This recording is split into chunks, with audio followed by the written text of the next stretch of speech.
Welcome Katie Byron back to our virtual pulpit. Katie has joined us here before, and we're so happy to have you back with us. Katie is a candidate for the UU ministry and a seminarian pursuing a dual master's degree at Boston University in divinity and social work. They live in Boston with their partner and their 2 cats. We've seen one so far. Katie currently serves as the youth coordinator and RE assistant for the Unitarian Church of Sharon, Mass. When not in school, you might find Katie working on an embroidery project, organizing for reproductive justice with the Boston Abortion Support Collective, or spending time under a really good tree. I like that. So welcome, Katie, and we're so happy you could be with us today. Before we start, are there any announcements? To anyone? Just 2 different screens of us today. Well, I have one if no one else does. A very special member of our congregation is going to have his 70th birthday on Tuesday. So Nigel, will you lead us in a rousing chorus of happy birthday for Paul Stewart? Yes, indeed. Here we go.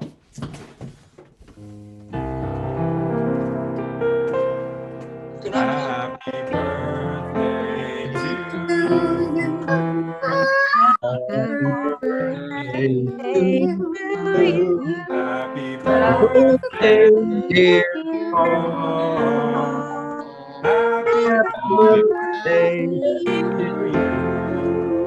you. Thank you all.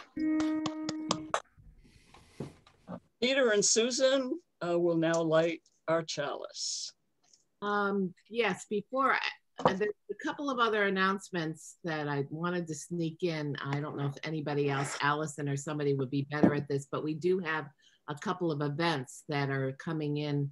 Linda and I and Allison were a part, and Sue were a part of planning it. Oh, and Sue can help me too if she's here.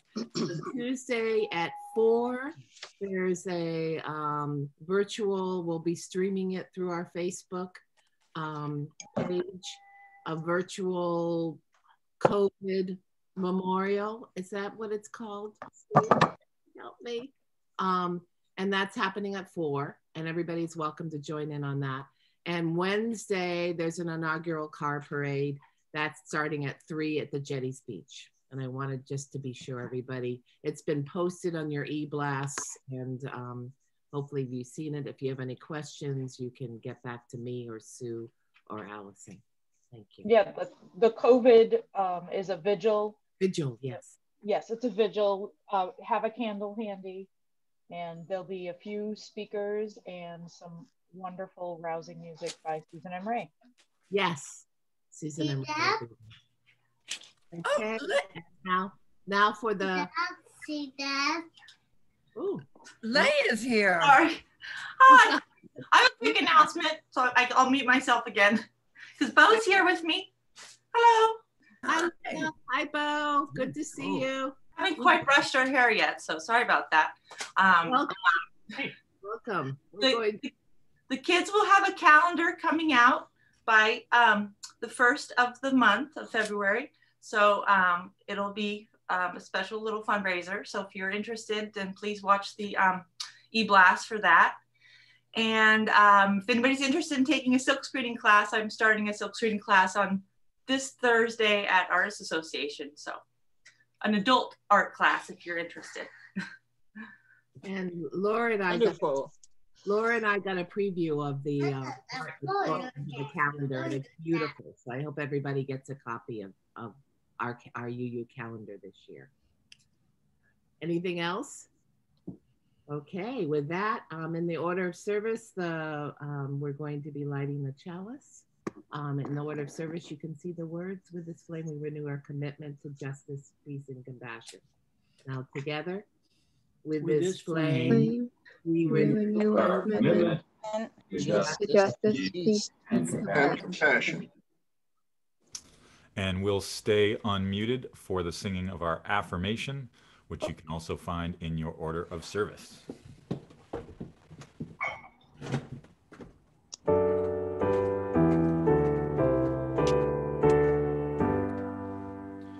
From all that dwell below the stars. Let faith and hope reign above us. Let beauty, truth, and peace through every and by every tongue.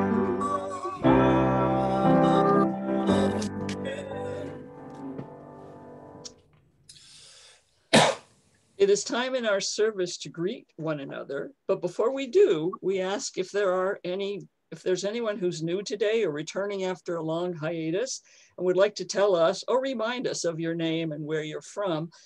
We would love to greet you in good UU Meeting House style. So please raise your hand and unmute yourself, and I'll try to find you. Mary. Hi, I came back because my daughter came back. I was with you in person when Katie came 2 years ago and spoke. So wonderful. Welcome. Welcome, Mary. Thank you. It's good to be back. Anyone? Oh. Well, I would like to introduce somebody, and you'll have to wave Emily. My daughter Emily is joining us today from Sharon. And I'm so pleased that she was able to be part of this today. Where is she? Emily. Well, you'll have to wait. Hi, everyone. Hi. All right. Okay, so now you can take a few moments to greet one another in fellowship. You can all unmute yourselves. Hi, Carl. Hi. Are you feeling better? Yeah, Are you feeling better? That's good. Hi, Yeah, Strand. much better. Goodness. Hi, Peter. Hi, Sue. Hey, Bob. Hi, Suze. Hi, Allison. We Hi, missed Carl. you. Hi, Dennis. Hi, Linda. Hi, Susan, Roman, Ray. Hi, Dennis. Hi, Everybody. Amy. Hi, Lydia. Kat. Did you get your hair cut? I cut my hair. Oh, wow. I like I cut it it. myself. I've been getting into cutting it myself. Hi, Craig and Linda. Oh, you're inspiring me. Hi, Fran, family. You are inspiring me. Hi, Elliot. Hi, Amy, still Hi, Ann. Hi, Lauren Paul. Hi, Lucy. Hi, Lydia. Hi, Linda. Hi. Hi. I missed the thing on Saturday. Yes, I was a little under the weather, but I'm better today. Hi, Elizabeth. See you, Linda. We missed you. Yes, we did. Thanks. Miss you, Linda. Hi, Kat. Hi, Randy. Hi, Christina. Right away, Hi, Christina. Joanne Poster. She's fine. Hey, Carl, Randy. Just Hi. busy. Hi, Nigel. Ann Perkins, hi. And Lucia Larry, hi. But I'll say hi again. Janet, Hi, hi. Linda Ferrantella. Love the hair, Lydia. Love it. Thank you. Well, anyway, I think we're going to, oh, there's my granddaughter. Hi, Avia. And my grandson. Hi, Avia. Anyway, I guess we'll mute ourselves now and Nigel will take over for the hymn. Great. Yes, it is time for our first hymn, and today I will remind everybody that we do stay muted for the singing of the hymns. These are recorded by myself and the choir during the week. And as always, if you would like to join the virtual choir, please reach out and I will be happy to coach you through the process. The first one is a lovely tune, very old hymn called Shall We Gather at the River? And I'd like to invite everybody to imagine a metaphorical river. This river can be whatever you want it to be. So here we go. Number 1046, and you can find the words attached to the order of service. I encourage everybody to sing along in your space in whatever way feels comfortable for you. I like to go as loud as possible to make my neighbors hear it. But if you like to sing quietly, sing quietly. And as we're singing, even though we can't hear each other, we're all breathing at the same time. We're all making the same sound at the same time. And we are all feeling the same beat at the same time all across the country. Here we go.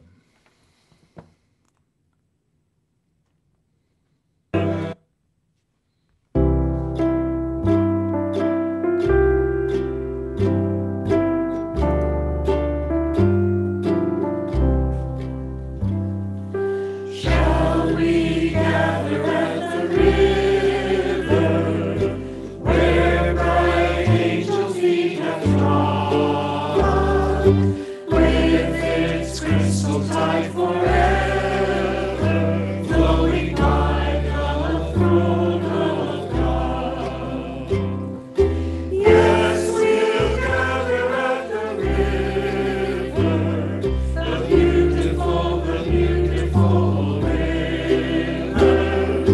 gather with the saints of the river that flows by the throne of God.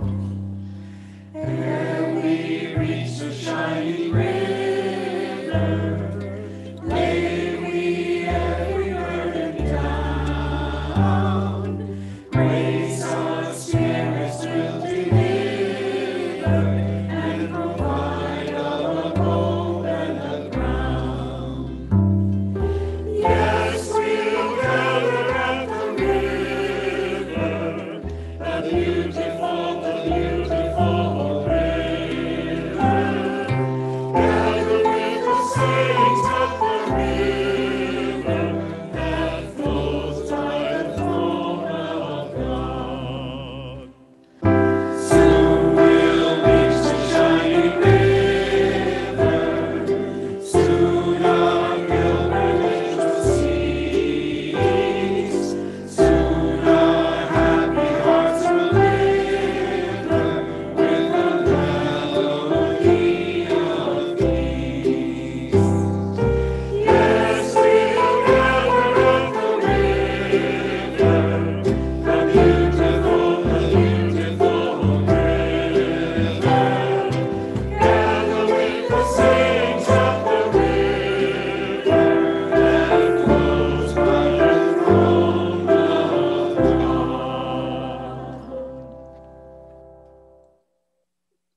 Elizabeth? Yeah. Arrival Day by Eve Ewing. It happened under cover of night, of early morning, depending on who you ask. The hour when the press stops running, when the baker arrives and unlocks the door. The cables come down, silent and charcoal, matte and slithering. They hit the earth and coiled at the foot of a tree, on a bus stop bench, atop a mound of cigarette butts in front of a dialysis center. Later, when the NASA boys looked for footage of the arrival, surely some security camera in the parking lot, somewhere in America, that hour was all blank. Everywhere, all blank. Like as if each of them had a magnet for a beating heart, their veins murmuring, clear it away, until the tape was empty. In the years before, when hateful men warned of the coming, crushing aluminum cans in their hands while their friends threw darts, or in rowboats tying flies, they spoke only of darkness. Their eyes will be dirt, the men said, and they will cover the windows with tar in places where we talk to God. They will seize our daughters who will return to us in rags, holding mud babies and asking for a room to sleep. The hateful men and their wives wore reading glasses and drank cinnamon tea on the days when they wrote letters to each other about how the coming people would steal, how they loved the sound of grinding teeth in place of real music, how the girl ones were greedy and lustful and felt no pain but made endless noise, and how small ones could trick you, looking like children, but their skin was mercury, and they could not be shot dead, so do not fall for it. They wrote their letters on glass and plastic and metal. They said they are coming and they will paint everything black. So they had no words for the moon people when they did come, and the moon people could not be captured. Camera lenses looking on them turned to salt and cast white trails across the eyelids of the looker, and the moon people were dressed in every color. They wore saffron yellow and cool cigarette green and Georgia clay red, and they wore violet. They wore violet and they were loud, as their hands worked hammering the iron of the jail cell doors into lovely wrought curls and bicycle chains, smashing the fare boxes at the train stations into wind chimes, and bowing low to the passengers as they entered. Some sashaying through the turnstile, some dropping it low as they went underneath. They sang.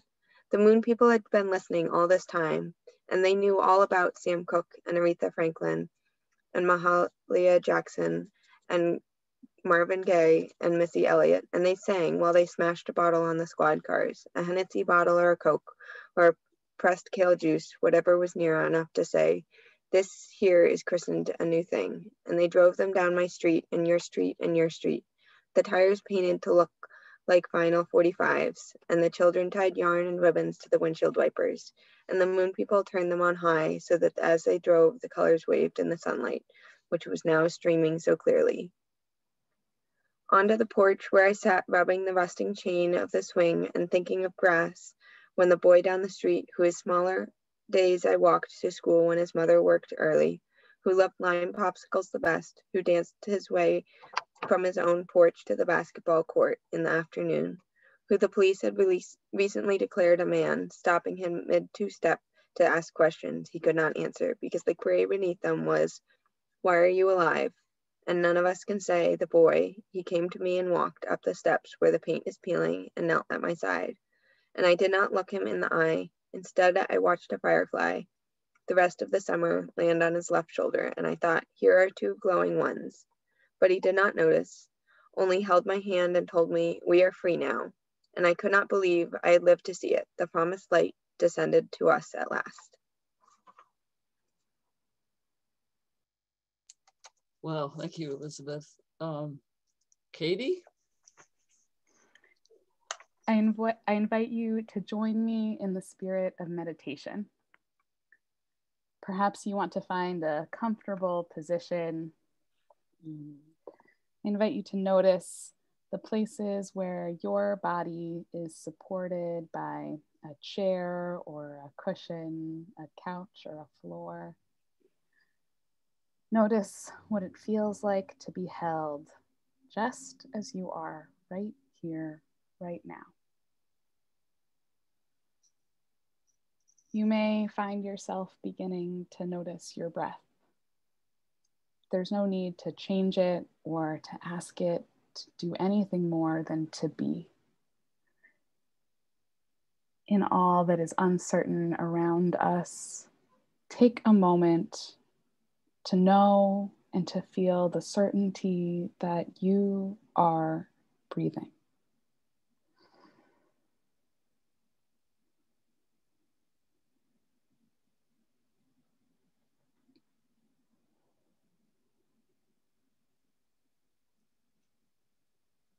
These are hard times, and there is both so much hope and at the same time so much uncertainty.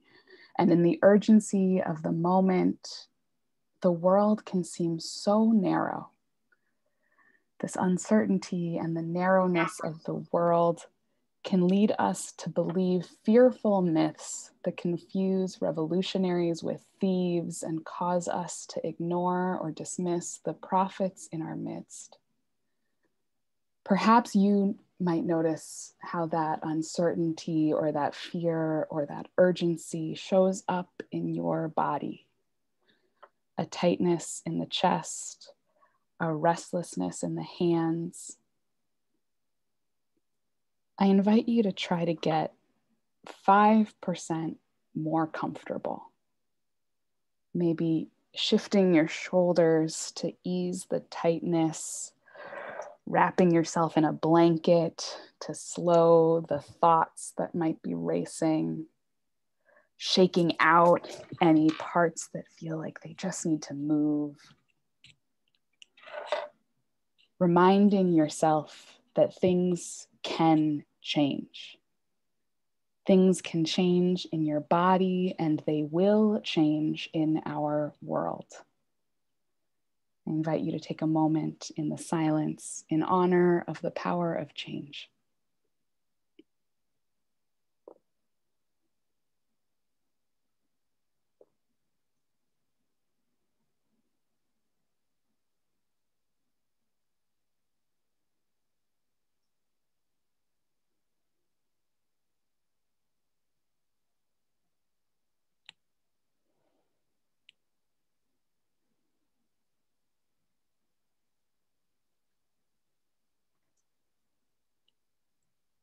Katie? Now is the time in our service for joys and concerns. We call this part of our theology, as our seventh principle is the interconnected web of all existence to which we are a part. Knowing that our joys and sorrows connect us all, we leave this time in our beloved community to share them with each other. If you have a joy or a sorrow that you would like to share, please raise your hand and unmute yourself. This is your time.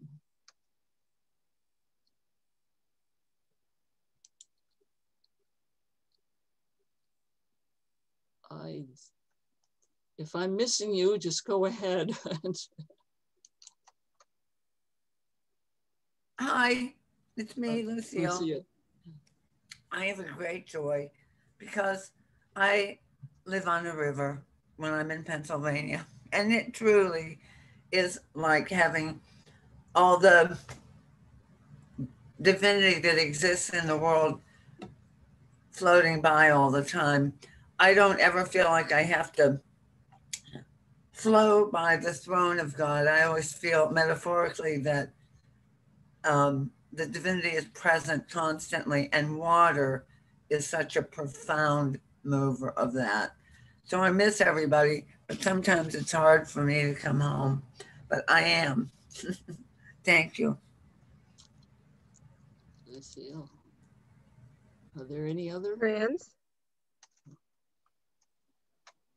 Yes, I have a joy.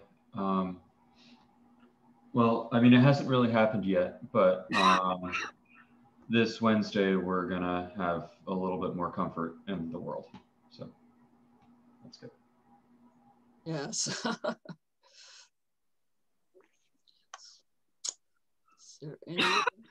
Is there anyone else who would like to share something? Mary, did you have something? Okay. I had a joy. Project that I've been working on for about a year with the ACT group. We're finally actually getting to start cooking classes and a fitness program next week for the teens on island. And it'll be really fun. The cooking program, they only have to pay $25 and they have 6 meals that they get to make, and they get provided the food that they need to be able to cook them for 4 people dinners, or four people for dinner for each of them. So it's really exciting that we've been able to get grants to be able to help fund and provide the cooking class. So it'll be good. That's how wonderful. That's great. Yeah. Is there anyone else? If not, let's have a moment of silence.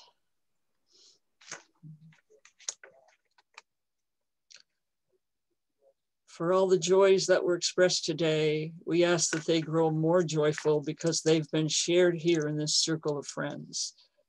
And for the sorrow shared and unshared, we ask that they grow easier to carry because they were brought here to this loving community.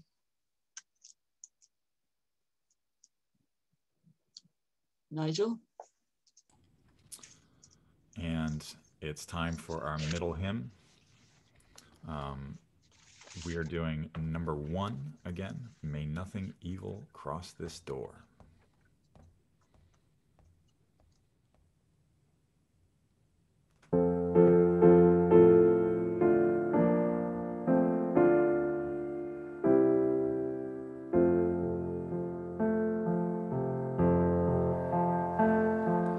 May nothing evil cross this door, and may your fortune never cry about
Katie?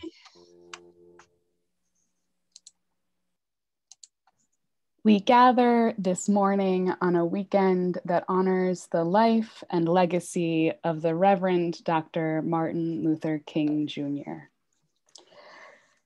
And we gather this morning on a day in which white supremacist militia groups plan armed marches at state capitals across the country, creating yet another entry in the archive of white supremacist violence that forms the foundation of this nation state.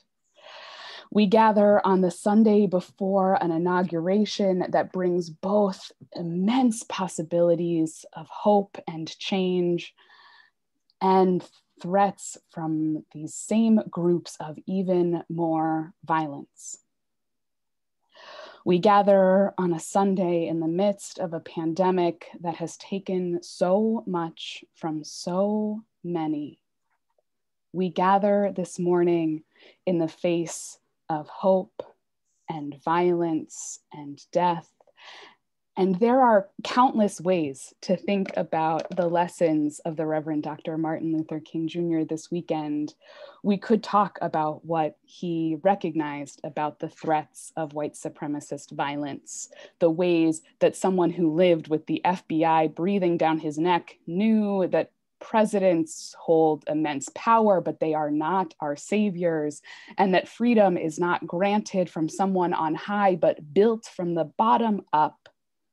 We could talk about these lessons and how they might increase our awareness of this current moment.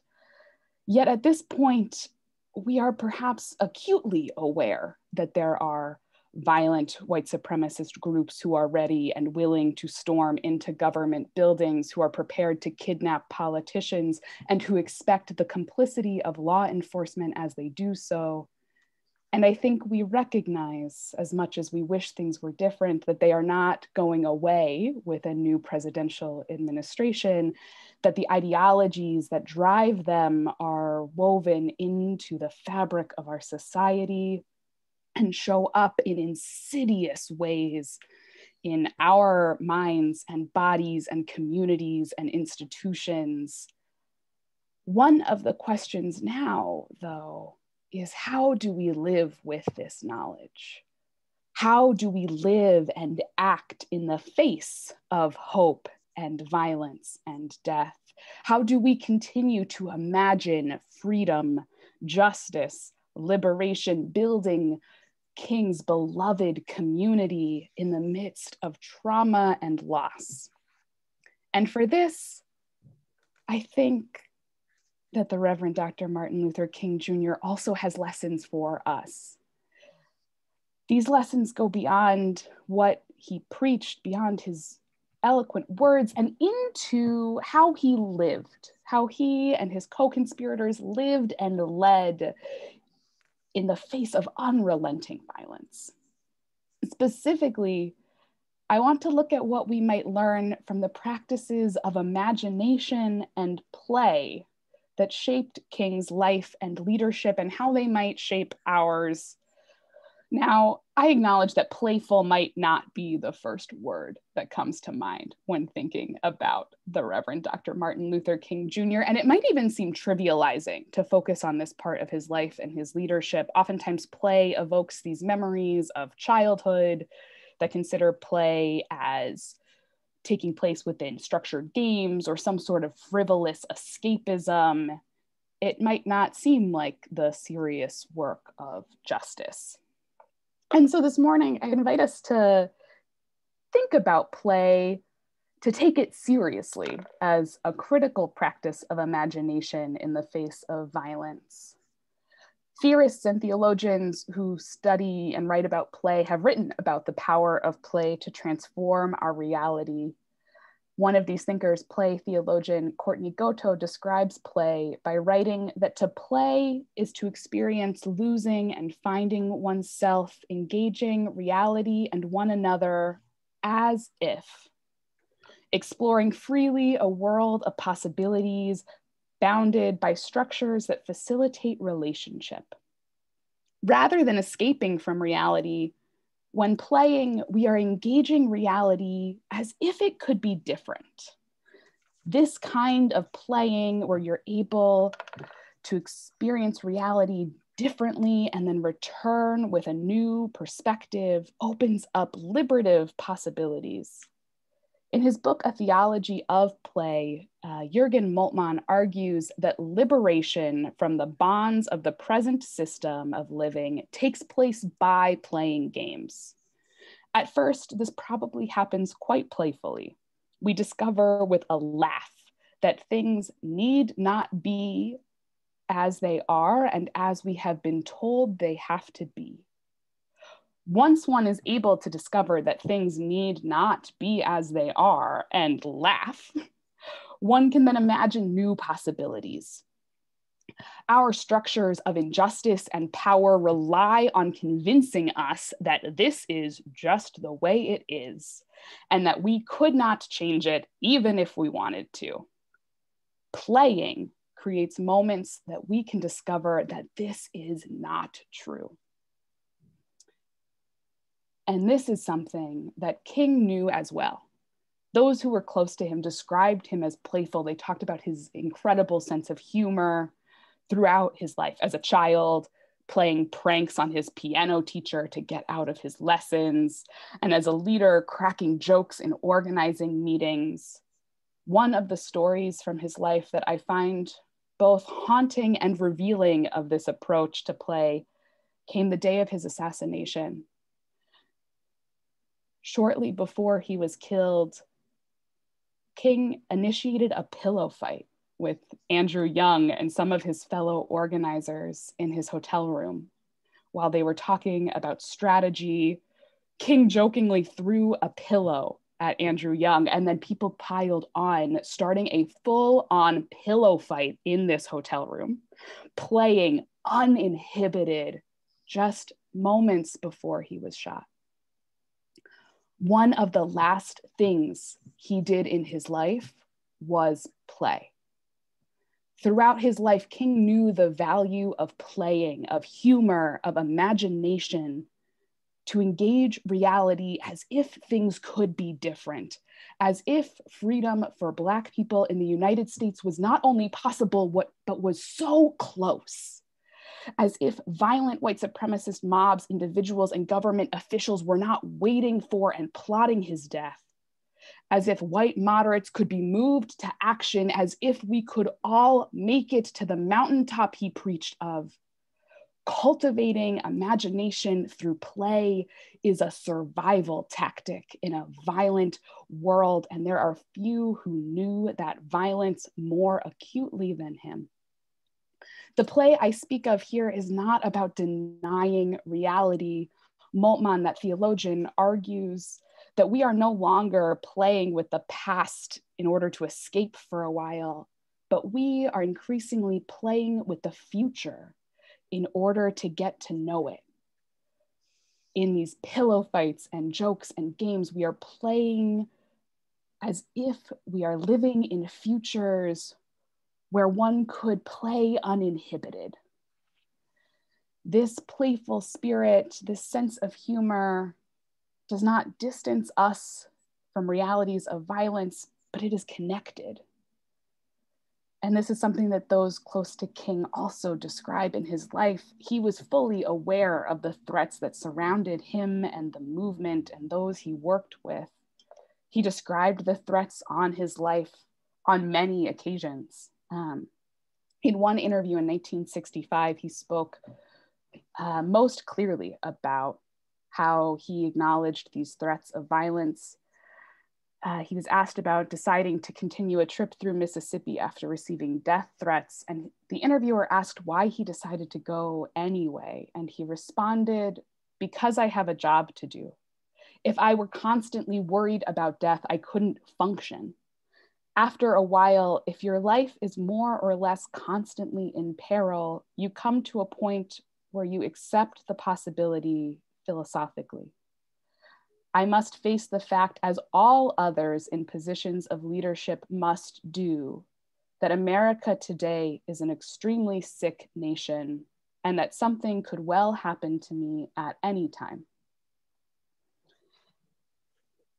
King acknowledged that America today is an extremely sick nation. It was true in his time. It perhaps might be as true now.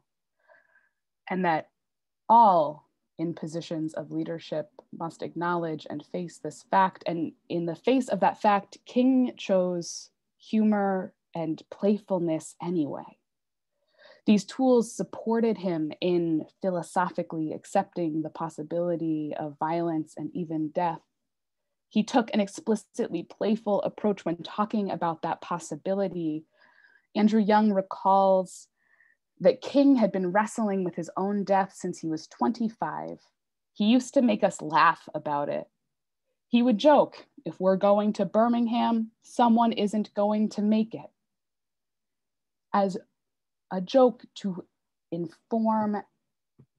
both inform and to support those facing violence in the quest for freedom.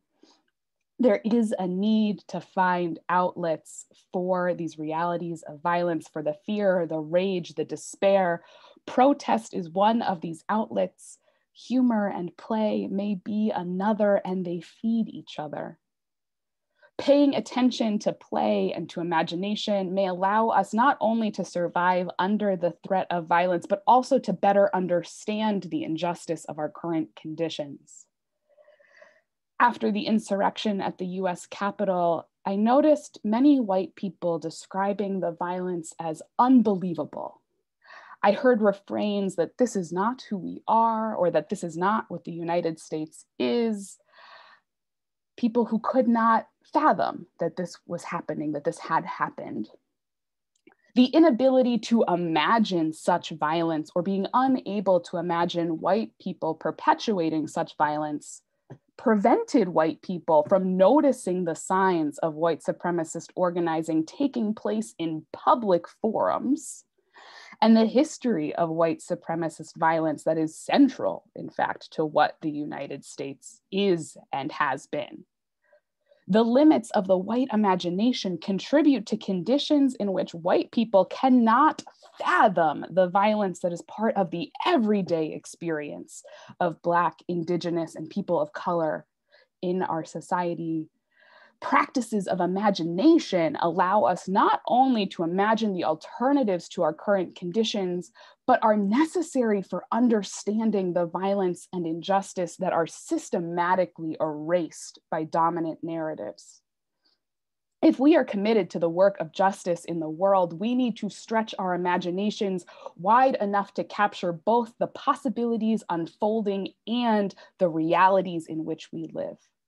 This work stretches us beyond the limitations of white supremacy culture, which seeks to rush us to quick conclusions with untested confidence, that tells us this is how things are and how they always will be, and that habituates us to view change as a threat and teaches us that violence is an appropriate response to threat. We need to imagine bigger, and playing might be one of the practices to do just that. I invite you now to try playing with me. We are going to try and take something in our world, something that we have told is one way and will be one way, and imagine it as if it could be different. We will start very small. Perhaps we might start with an object. It can be anything. I have a pen in my hand. Perhaps you have a pen or an earring or a wallet or a book. If you're feeling brave, maybe you want to hold it up to the camera. Show us what you're playing with. I see a few pens. I see some other little trinkets. Amazing. All right. So this is something you've been told what it is. You've been told how it is used. And we're going to try to imagine it different. Perhaps it's no longer a pen, but it is a wand. What kind of powers might it have? Maybe it is no longer a wallet, but a ball, or something that has been dropped from space, some artifact of some other civilization that has some sort of secret to how we might try to live. Perhaps you might imagine where this world-changing object came from. Did it drop from the moon like the revolutionaries in the poem we read earlier? Did you find it, or did it find you? Did it have to travel through time or space to get to you? What is its origin story? Where did it come from? I don't know what the future will hold for us, but it will likely hold hope and violence and so much more. And those things will make the world at times seem very small and very narrow. But I also know that we can make the world a little bit bigger, even just with holding a pen and imagining that it could be more than just a pen. We create new possibilities in our world when we do this. We stretch our imaginations bigger and bigger to hold the possibilities of something new, to see more critically what we have been told is true about our moment. We can do this with objects. We can do this with stories and traditions and myths. We can do this with the news.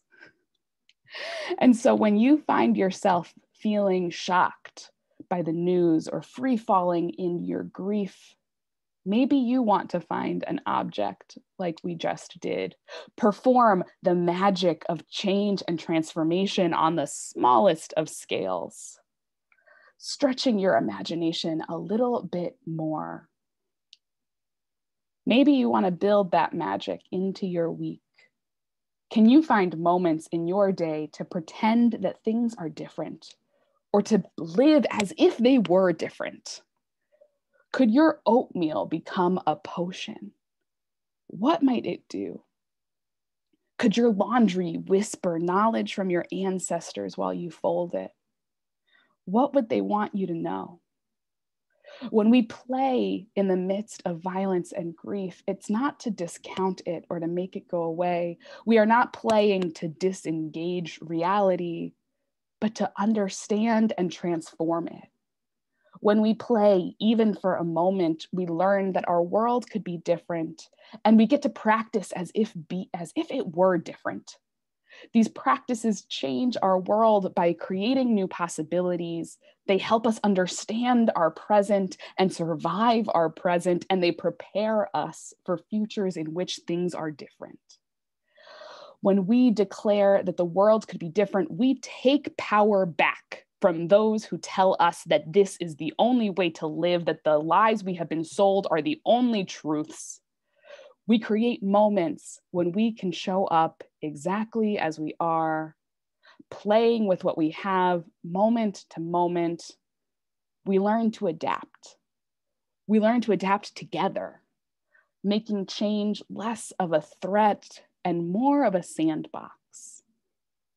We create new forms of justice that can hold us all. And for a moment, we get a glimpse of liberation.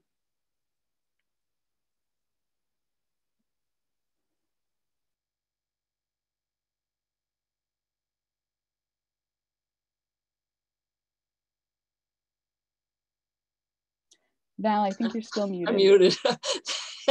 Katie, wow, that was wonderful. Thank you for those incredibly timely and inspiring words. And now please join me for a moment in silence to take in what Katie has told us about how we can use play to change our perception of the world.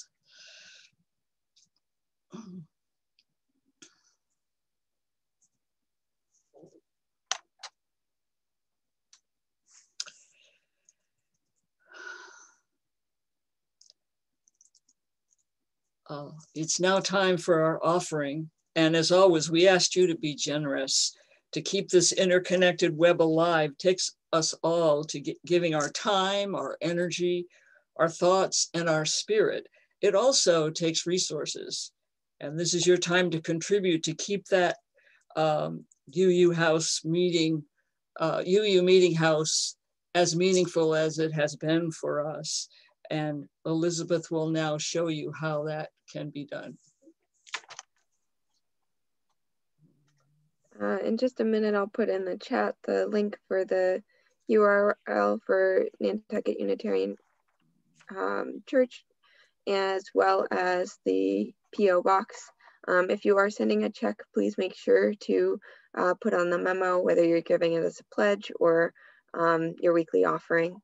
When you go to UnitarianChurchNantucket.org, at the top right, there's the contribute and the text to give button. If you scroll all the way down to the bottom of the page, you'll get to PayPal, and make sure to type in where you would like the money to go. When you use Tithely, there's the options for Sunday offering, pledge 2020, 2021, as well as gift.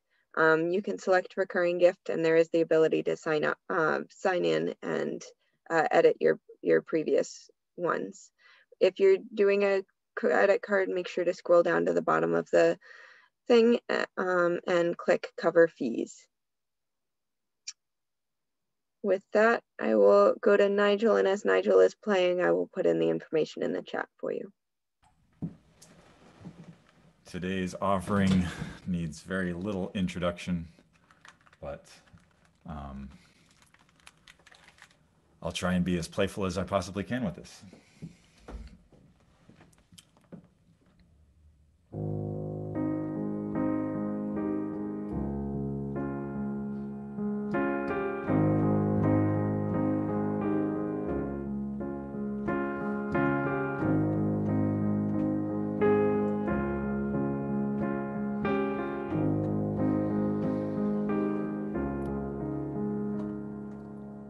Imagine there's no heaven. It's easy if you try. No hell below us. Above us only sky.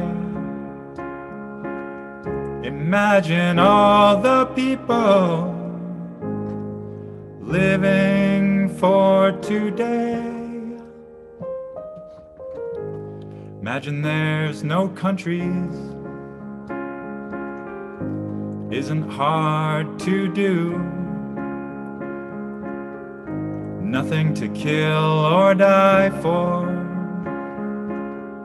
No religion too. Imagine all the people living life in peace. You may say I'm a dreamer, but I'm not the only one. Hope someday you'll join us, and the world will live as one. Imagine no possessions. I wonder if you can. No need for greed or hunger.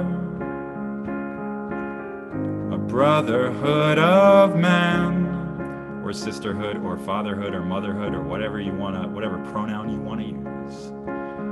Imagine all the people living life in peace. You may say I'm a dreamer, but I'm not the only one. I hope someday you'll join us, and the world will live as one.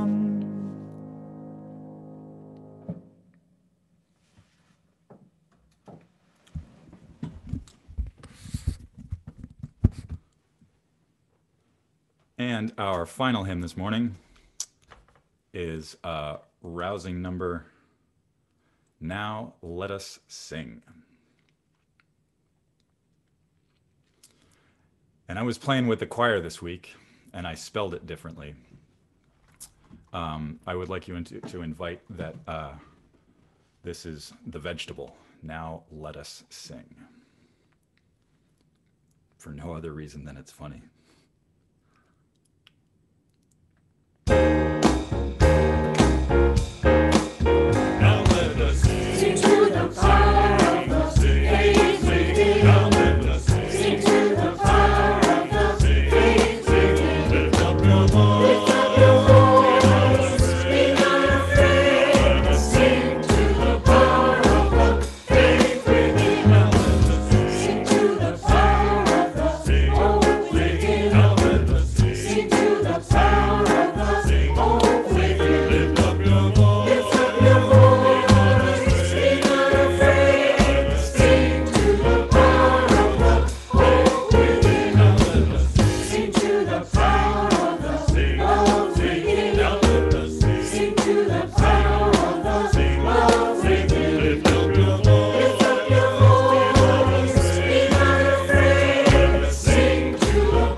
Katie?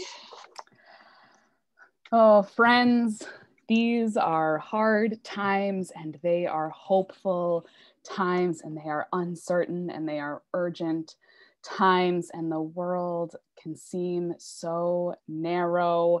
So much is crumbling and broken, and so many seem delighted to watch it crumble and break. There are bits and pieces strewn about that do not seem to fit anywhere anymore.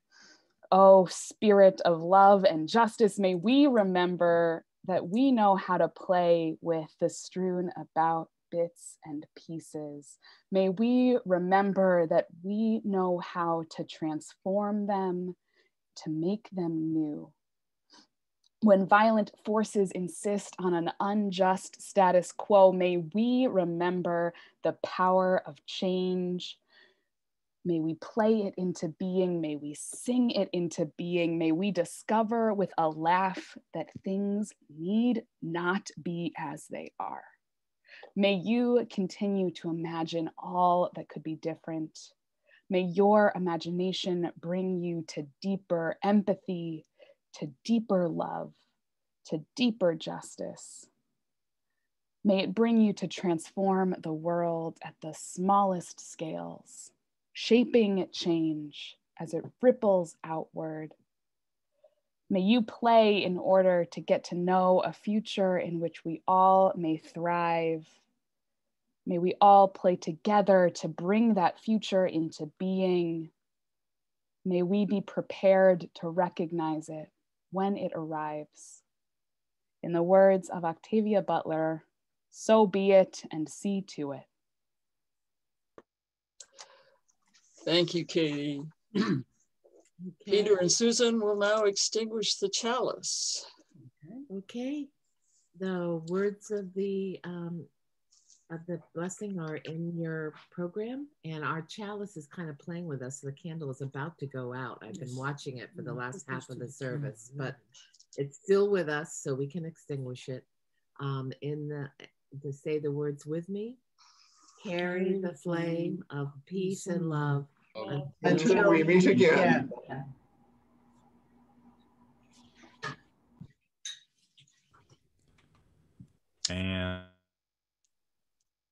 And for the postlude today, I have a lovely little tune by my friend George Freddie Handel. This is called The Harmonious Blacksmith.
Thank you, Nigel.